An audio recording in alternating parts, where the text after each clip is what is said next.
সুপ্রিয় দর্শক, ভিওডি বাংলার বিশেষ আয়োজন ৩৬ জুলাই আপনাদের সবাইকে স্বাগত জানাচ্ছি। আমি মঞ্জুর মিলন। আমরা মূলত জুলাই আন্দোলনে যাদের অবদান রয়েছে তাদেরকে নিয়েই আমরা এই আয়োজনটি করে থাকি। আজকে আমাদের সাথে স্টুডিওতে যুক্ত আছেন সালমা আক্তার, স্বপ্না আহমেদ। তিনি নরসিংদী জেলা বিএনপির সহ মহিলা বিষয়ক সম্পাদক এবং জেলা মহিলা দলের সাধারণ সম্পাদক। স্বপ্না আক্তার, আপনাকে ভিওডি বাংলার স্টুডিওতে স্বাগত জানাচ্ছি। ধন্যবাদ। ভিওডি বাংলা সহ দেশ বিদেশের যারা আছেন এই ভিওডি বাংলা শুনছেন এবং পরবর্তীতে শুনবেন, সবাইকে আমার আন্তরিক অভিনন্দন। আসসালামু আলাইকুম। আমরা শুরুতে আলোচনায় চলে যাব। আলোচনা বলতে আপনার কাছ থেকে জুলাইয়ে যে আন্দোলনটি হয়েছিল সেই আন্দোলনে মূলত অসংখ্য শহীদ হয়েছিল। আমরা জানি যে রাষ্ট্র এখন পর্যন্ত সঠিক শহীদের সংখ্যা নির্ধারণ করতে পারেনি, এমনকি যারা আহত হয়েছে সেই তালিকাও প্রস্তুত করতে পারেনি। আপনি সেই জুলাইয়ের একজন যোদ্ধা। নরসিংদীতে আপনি শিক্ষার্থীদের সাথে আন্দোলনে অংশ নিয়েছিলেন। আমরা সেই গল্পটি আজকে শুনবো। আসলে আপনার আন্দোলনের শুরুটা কিভাবে, কি কারণে আপনি আন্দোলনে গিয়েছিলেন, তাগিদ ছিল কি আপনার?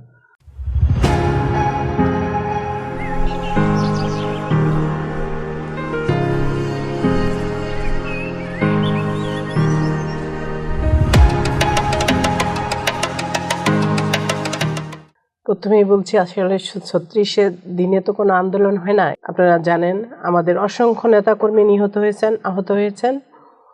তো সেই একটা জনগণ একটা বিস্ফোরণ মুখর অবস্থায় ছিল, যার ফলে যে ছাত্ররা যে একটা আন্দোলন ঘোষণা দিয়েছে, তারা যে কোটার আন্দোলন, সেই আন্দোলনটাকে মানুষে আসলে ওইভাবে নিয়েছে যে ফ্যাসিস্ট বিরোধী যে আন্দোলন, তাদের যে আমরা যে একটা আন্দোলন প্রস্তুত করে রেখেছি, ওই আন্দোলনটা ছাত্রদের সহায়তায় আমাদের অ্যাক্টিং প্রেসিডেন্ট জনাব তারেক রহমানের এই আন্দোলনে সম্পূর্ণভাবে সহযোগিতা করে আমাদের এই আন্দোলনে থাকার জন্য উনি নির্দেশ দিয়েছিলেন বহু পূর্বেই, যে কোটা আন্দোলনের সাথে আমরা থাকি।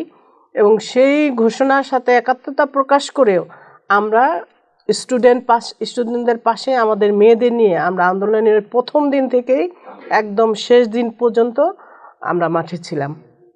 তো এই আন্দোলনটা আসলে যেদিন শুরু করলেন, একেবারে প্রথম দিন থেকে, আপনি বললেন যে আন্দোলনের প্রথম দিন থেকে মাঠে ছিলেন, সেই প্রথম দিনের ঘটনাটি বলতেন যে আন্দোলনে আসলে কিভাবে পুলিশ বাহিনীর পাশাপাশি আওয়ামী লীগের যে হেলমেট বাহিনী, পাশাপাশি তাদের হাতে অস্ত্র ছিল, তাদেরকে মোকাবেলা করেছিলেন।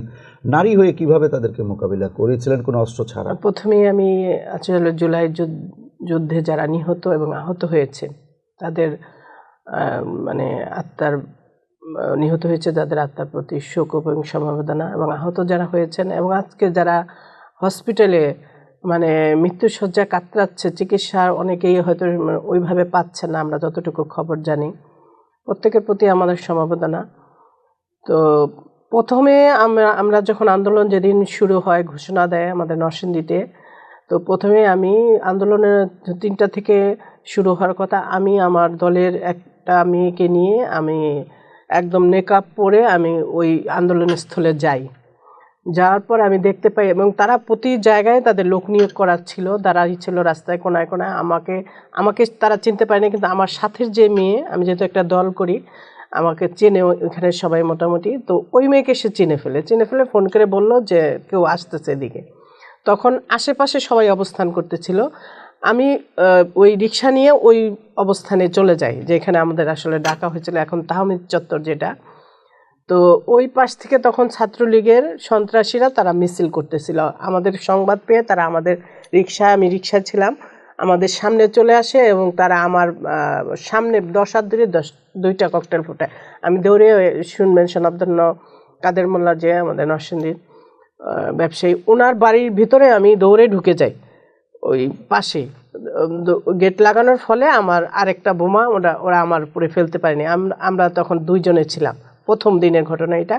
পরবর্তীতে ছাত্ররা ওই স্থান কিছুক্ষণ পরে এই গোলাগুলি হলো, গ্যাঞ্জাম হলো, তারপর তারা ওই স্থান দখল করে।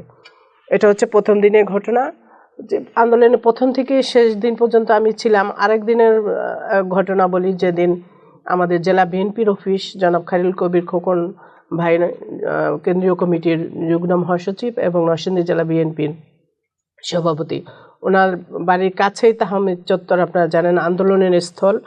কিছু দূরেই দেখা যায় ওনার বাড়ি থেকে, ওই মোড়েই ছাত্র জনতা আন্দোলন করতেছিল।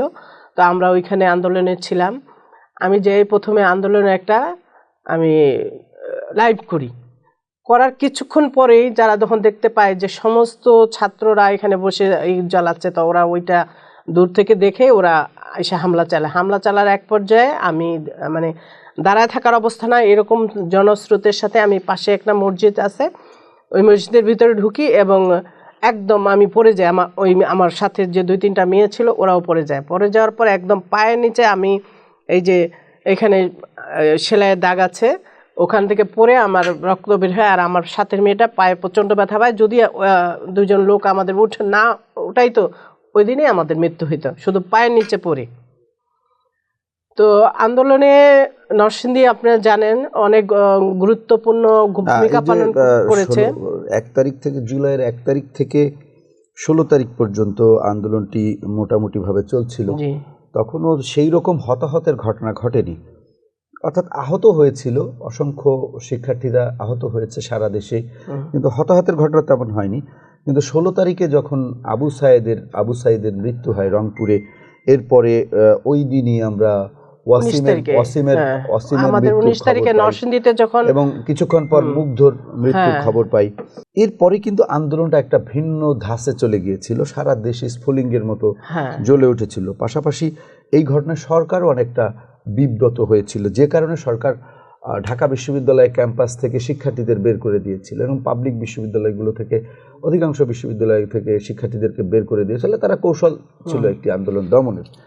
এরপরে সবারই ধারণা ছিল যে আন্দোলনটি স্থিমিত হয়ে যাবে। আমি আপনাকে বলি 19 তারিখ আবার দ্বিতীয় দফা আন্দোলন শুরু হয়। তার আগে 144 ধারা জারি হয়। সেই 19 তারিখের গল্পটি আমি শুনবো। আপনি 19 তারিখে 144 ধারা ভঙ্গ করে কি করে, আপনারা জানেন প্রথম শহীদ যে ক্লাস 9-এ পড়ে, সেই শহীদ যেদিন সে মারা যায়, তাহমিদ, সে আমার 10 হাত দূরে ছিল। আমরা আন্দোলনে ছিলাম, জেলা বিএনপির অসংখ্য দলীয় নেতৃবৃন্দ আমাদের সাথে উপস্থিত ছিল। তো আমি সামনে এগিয়ে যাই, তারা আমাকে পেছন থেকে কয়েকজন, আমার জেলা সভাপতি আমার সাথে ছিল, তারা পিছনে ছিল। আমি আমার কিছু মেয়ে নিয়ে আগে যাই, তখন তারা গুলি করতেছিল সমানে এবং বাচ্চা ছেলেদের ধরে ধরে নিয়ে আসতেছিল।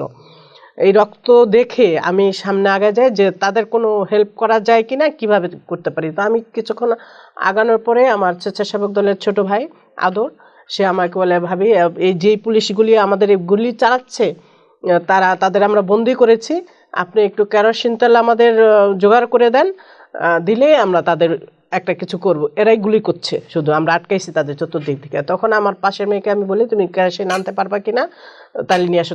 সব দোকান বন্ধ ছিল, সে একটা বাসা খোঁজ করতে যায়, আমি স্পটে দাঁড়ানো ছিলাম। ইতিমধ্যেই ওই তাহমিদ, ওই যে ওরা আবার কি করেছে, রশির মধ্যে আগুন দিয়ে ওই পুলিশদের ওইখানে দিয়েছে, যারা তারা গুলি করতে না পারে, ভয় পায় তারা যাতে।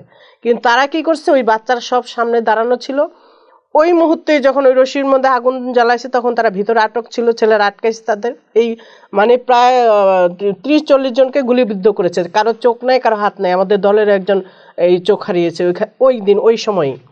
তো আমি এই দেখতেছি যে তারা গুলি করে তাকে ঝাঁঝরা করে ফেললো ওই মুহূর্তেই, এবং আমরা দ্রুত ওই পুলিশ আমাদের কাঁদানে গেছে। তখন আমরা প্রায় 2-3 ঘন্টায় যুদ্ধ চলতেছিল, তারা অবস্থান করতেছিল, আমরা অবস্থান করতেছিলাম, তারা কাঁদানে গ্যাস মারতেছিল। আমরা ওই 2-3টা ঘরে আমরা বিভিন্ন লোক পালায় আটকেছিলাম, আবার বের হচ্ছি। এই অবস্থার মধ্যে তাহমিদ মারা যায়। তাহমিদ মারার সাথে সাথেই আন্দোলন বেগবান হবে। পরের দিন যেদিন তাহমিদের সাথে সাথে আরও কয়েকজন এখানে শহীদ হয়, তখন ওই দিন আন্দোলন নরসিংদীতে। পরবর্তীতে যখন জেল ভাঙা হয় পরের দিন, সেই জেল ভাঙার পরেই মূলত সারা বাংলাদেশে আন্দোলন একটা গুরুত্ব পায়, এবং এই জেল ভাঙার পরেই সরকার বুঝতে পারছে আসলে তাদের আর ক্ষমতায় থাকার আর কোনো অধিকার নাই। এরপরে যখন অগাস্ট মাস শুরু হলো, অগাস্ট মাসের 1 তারিখ থেকে 5 তারিখ পর্যন্ত কিন্তু পুলিশ এবং আইন শৃঙ্খলা রক্ষার দায়িত্বে যারা ছিলেন তারা কিন্তু একেবারে নির্বিচারে গুলি চালিয়েছে, এবং কোনো নরসিংদীতে কোনো বিএনপি নেতাকর্মী বা ছাত্র আন্দোলনের সেরা সমন্বয়ক তারা কেউ বাসায় থাকতে পারেনি। বাসায় এলাকায় হচ্ছে কারফুর মতো অবস্থা। আমার বাচ্চা, সে এতে পরে ব্র্যাক ইউনিভার্সিটি, সে আহত হয়েছে হাতে আন্দোলনের সময়। আমরা কেউ বাসায় থাকতে পারিনি। 3 তারিখে আমি ঢাকায় যে প্রোগ্রামটা ছিল আমাদের শহীদ মিনারে, কেন্দ্রীয় শহীদ মিনারে ওই প্রোগ্রামে আমি ছিলাম, এবং 3 তারিখ রাতে আমাদের একটা নির্দেশনা আছে আমরা যেন অবশ্যই ওই স্পটে থাকি, যে স্পটে আমাদের আন্দোলন হচ্ছে। আমি তখন জানেন আপনার সব কিছু বন্ধ ছিল, কোনো যানবাহন তারা চলতে দেয় না, ইভেন অ্যাম্বুলেন্সও না। তো আমি ওই মুহূর্তে আমি একটা মোটরসাইকেল যে কোনোভাবে আমাদের দলীয় বিএনপি দলীয় এক ভাই মানে ছোট ভাইকে নিয়ে আমি মোটরসাইকেলের উদ্দেশ্যে, যে আমার যেহেতু ওইখানে থাকতেই হবে, তো আমি রওনা দিই। পথের মধ্যে আমি যখন এই যাত্রাবাড়ি মোড়ে আসি তখন ছেলেটা শুধু বলছে, আপা 1 মিনিট লাগবে পার হলে আপনাকে আমি পৌঁছায় দিব নরসিংদীতে। তো ওই সময় উপরে থেকে যাত্রাবাড়ি প্লেন ঘুরতেছিল, গুলি নিচে পড়তেছিল, আমার এখনও গা শিরশির করতেছে। আমার সামনে একটা অ্যাম্বুলেন্স ভাঙছে এবং মোটরসাইকেল যে যাবে গেলে গুলি মানে অজস্র পড়তেছে, মানুষ দৌড়াদৌড়ি, তার মধ্যে মোটরসাইকেল থেকে দৌড়ে শুধু নাইমা নিজেকে রক্ষা করছে গুলির হাত থেকে। পরবর্তীতে তাই সে আমাকে বিভিন্ন জায়গা ঘুরিয়ে আমাকে নিয়ে গেছে, যে আমার মনে হয়েছিল যে প্রতিমুহূর্তে আমি মারা যেতে পারি, পিছন থেকে আমার একটা গুলি আসতে পারি। কিন্তু আমি ওই বৈষম্য বিরোধী আন্দোলনে ওই সময় আমার মনে হচ্ছে খুবই জরুরি থাকা। এই আন্দোলনের আসলে মানুষের যে প্রত্যেকটি মানুষই যারা সম্মুখ যোদ্ধা, পুলিশের সামনে অস্ত্রের সামনে যুদ্ধ করেছিল, তাদের প্রত্যেকের অবস্থাই কিন্তু এরকম, যে কেউ মৃত্যুবরণ করতেই পারত। সেরকম একটি পরিবেশের মধ্যে দিয়েই কিন্তু সবাই এই আন্দোলনে অংশ নিয়েছিল। আপনার মতো অসংখ্য মায়েরা, আপনি তো একটি রাজনৈতিক দলের কর্মী কিংবা নেতা বা নেত্রী, আপনার হয়তো রাজনৈতিক দায়িত্ববোধ বা আপনি তো জনগণের দায়িত্ব পালন করার জন্যই রাজনীতিতে এসছেন, কিন্তু আপনাদের বাইরেও সাধারণ অনেক মহিলা, সাধারণ অনেক নারী, হ্যাঁ সবসময় ছিল, তারাও তো জীবনের এরকম ঝুঁকি নিয়ে এই আন্দোলনের রাজপথে ছিল, তারা মায়েরা ছিল, এবং সবাই ছিল বলেই আন্দোলনটা সফল হয়েছে। আমি বলবো সবাই ছিল বলে এই আন্দোলনের শুরু থেকে শেষ পর্যন্ত আমি এই যে বাচ্চারা যারা ছিল তাদের আমি খাদ্য সহায়তা শুরু করে আর্থিক পানি বিস্কিট প্রতিদিন আমি আমাদের মেয়েদের দিয়ে, মহিলা দলের মেয়েদের দিয়ে বিতরণ করতাম প্রতিদিন। 5 তারিখের অনুভূতিটা যদি একটু বলতেন। 5 তারিখ ওই যে আমি বললাম আমি তো অন্য বাড়িতে, আমার বাড়ির স্বামী ছিলাম না, তো পলাতক ছিলেন। হ্যাঁ আমরা কেউ ধারণাই ছিল না যে 5 তারিখে এরকম ঘটনা ঘটবে। না না, যখন আপনার ওই যে হলো যে পুলিশ হয়রানি চলছিল, হ্যাঁ সব মানে পুরো অবস্থা কারফিউ, ওইখানে ওই যে তাহমিদ চত্বর বা আশেপাশে কোথাও কারো থাকার মতো কোনো অবস্থাই ছিল না, একদম খাখা মরুভূমি অবস্থা। হঠাৎ করে আমরা শুনতে পেলাম যে সেনা প্রধান ভাষণ দিবেন। হ্যাঁ ওই দিন কিন্তু আমাদের ঢাকা ব্লক, আমরা কিন্তু রাস্তায়, মানে আমরা কিছু চলতেছে না, আমরা ভেঙে ভেঙে আসবো ঢাকা আসার চেষ্টা করতেছিলাম। হ্যাঁ আমরা চেষ্টায় ছিলাম, আমার মেয়েরা সব আমরা রেডি, আমরা রিক্সায় কিভাবে যাবো এরকম তৈরি হচ্ছে। এর মধ্যে শুনতে পেলাম যে সেনা প্রধান ভাষণ দিবেন জাতির উদ্দেশ্যে। তখন আমাদের মনের মধ্যে একটু সন্দেহ হইলো যে, আর আমি ঢাকায় খোঁজ নিচ্ছিলাম যে পুরা টিভিতে দেখাচ্ছিল যে ফাঁকা রাস্তা, মানে কোনো লোকজন দেখাচ্ছে না, কিন্তু আমি ঢাকা থেকে আমি খবর পাচ্ছিলাম যে পুরা মানে বৈষম্য বিরোধী আন্দোলনে যারা আছে প্রত্যেকেই পুরা রাস্তা ব্লক করে ফেলছে, কোথাও কোনো বাধা দেওয়ার মতো কোনো পরিস্থিতি নাই, সবাই রাস্তায় বসে গেছে, মানে কোনো শুধু মানুষ আর মানুষ। আমি শুধু খবর পাচ্ছিলাম, তার মানে সরকার মানে কিছু একটা হবে, হয়তো আমরা সবাই মরে যাব না, তো সরকার থাকবে, একটা কিছু হবে। তো আমরা যখন মানে যা পথের মধ্যে ছিলাম তখন ওই মুহূর্তে শুনতে পেলাম, তাও আমরা স্টপ হলাম যে সেনাপ্রধান যেহেতু ভাষণ দেবেন তাহলে আমরা একটু অপেক্ষা করি কি অবস্থা হয়। তো ভাষণ দেওয়ার শুরুর কিছুক্ষণ মানে আমি সর্বপ্রথম ওই তাহমিদ চত্বরে উপস্থিত হই, যখন আমি একটা সংবাদ পাই একজন টিভি আপনাদের মাধ্যমে, উনি বলল যে আপা উনি বোধহয় চলে যাবেন, আপনারাই জিতে গেছেন সম্ভবত। এই খবরটা শোনার সাথে সাথেই আমি আমার সহকর্মীদের নিয়ে গাড়ি নিয়ে বের হয়ে যায়, এবং যাওয়ার পরে তখনও ওইখানে আপনার সেনাবাহিনীর যেই ট্যাঙ্কগুলি ছিল সেখানে অবস্থান করতেছিল।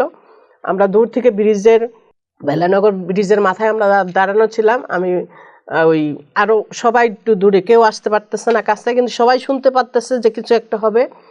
তো আমরা কিছু অল্প কিছু আমরা বললাম যে সবাই আমরা জড়ো হই, এখানে জড়ো না হলে ওনারা মানে জায়গা দিবে না আমাদের। আমরা বললাম যে আমরা আন্দোলন করতেছি, আপনাদের তো কোনো ক্ষতি করতেছে না, এখানে জায়গা দেওয়া যাবে না, মানে আমাদের সরাসরি ওই ট্যাঙ্ক নিয়ে আমাদের ওরা বসে আছে, ওই জায়গা ছাড়তেছে না। ইতিমধ্যে আমরা সংবাদ সব জড়ো হচ্ছে।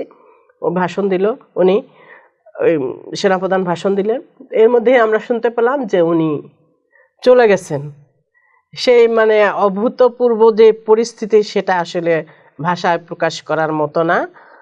আহ, এটা ওই মুহূর্তে আমরা যেই ছিলাম, আপনি হয়তো দেখেছেন যে কিরকম মানুষের আসলে হাসি কান্না সব মিলিয়ে একটা অভূতপূর্ব একটা অবস্থার সৃষ্টি হয়েছে ওই দিন। একটা নতুন, আমি বলবো নতুন একটা বাংলাদেশের সেদিন সৃষ্টি হয়েছে, যে মানুষ এত মানে এত অত্যাচার আওয়ামী লীগের মানে সহ্য করেছে, এত অত্যাচার, সেই অত্যাচার থেকে মানুষ কিভাবে মানে আওয়ামী লীগ অনেক অত্যাচার নির্যাতন করেছে, সেই গল্প আমরা সবাই জানি, এবং সেই যে মানুষের একটা ক্ষোভের বহিঃপ্রকাশ মানুষ কিন্তু 5ই আগস্টের মধ্য দিয়ে আওয়ামী লীগকে বিদায় দিয়ে দিয়েছে। এমনকি আমরা বলতে পারি শেখ হাসিনার ক্ষমতার কবর রচনা করেছে। কিন্তু আমরা কি আবার সেই রকম একটি গতানুগতিক বাংলাদেশ চাই? মানে আপনি একজন জুলাই যোদ্ধা হিসেবে আপনার প্রত্যাশা কি সেই গতানুগতিক বাংলাদেশকে আমরা ভবিষ্যতে চাই? অবশ্যই চাই না, সেটা আপনি ইতিমধ্যেই শুনেছেন। আমাদের দল থেকে 31 দফা ঘোষণা দিয়েছেন আমাদের ভারপ্রাপ্ত চেয়ারম্যান জনাব তারেক রহমান, একটা নতুন বাংলাদেশ গড়ার লক্ষ্যে নতুনভাবে সবকিছু। এবং 31 দফাটা আপনি বিশ্লেষণ যদি আপনি কখনো পড়ে থাকেন বা জেনে থাকেন, তাহলেই বুঝবেন যে আমরা একটা নতুন বাংলাদেশ গড়ার, বৈষম্য বিরোধী আন্দোলন করা, একটা শোষণমুক্ত এবং একটা গণতান্ত্রিক রাষ্ট্র প্রতিষ্ঠা করার জন্য যা যা করা দরকার সবকিছু আমাদের 31 দফার মধ্যে আছে, এবং সেটা আমরা করব এবং আমরা বদ্ধপরিকর। ধন্যবাদ আপনাকে আমাদের সাথে যুক্ত হওয়ার জন্য। আপনি ভালো থাকবেন, সুস্থ থাকবেন। সুপ্রিয় দর্শক, আমাদের আজকের আলোচনা এই পর্যন্তই। আজকের মতো আমাদের শেষ করতে হচ্ছে। অন্য কোনো দিন অন্য কোনো অতিথিকে নিয়ে আপনাদের সামনে হাজির হব। সেই পর্যন্ত সবাই ভালো থাকুন, সুস্থ থাকুন, নিরাপদেই থাকুন। ধন্যবাদ।